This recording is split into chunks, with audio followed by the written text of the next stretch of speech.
And I'm starting to catch the vibe from little making niggas, you know what I'm saying? My family went through some tragedy. And I had to move my studio back to my old hood in Fort Hill on Morrow Avenue.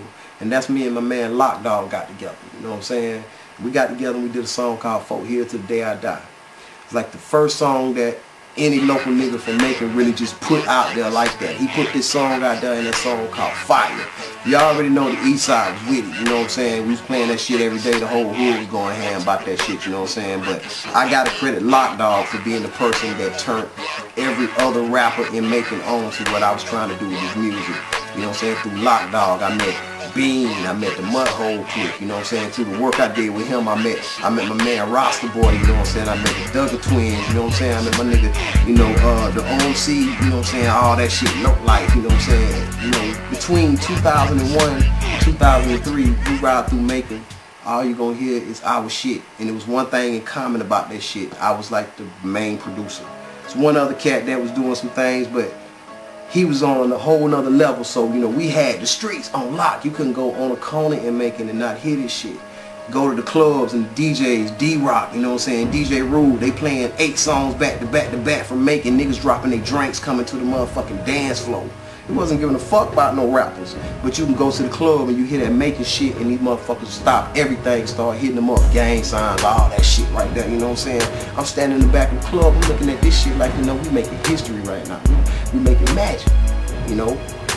I have to say that that was a wonderful journey for me, you know what I'm saying, dealing with all my cats and Macon like that. Big shout out to OMC, you know what I'm saying, Outlaw Mafia clique, you know what I'm saying. Big shout out to GHWP. You know what I'm saying? Big shout out to Low Light.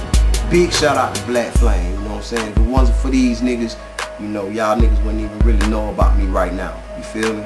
So, get to the point in my life where, you know, Macon is getting hot. Macon is getting crazy. We gang banging Macon. We do crazy shit in Macon. You know what I'm saying? Y'all niggas done heard about us.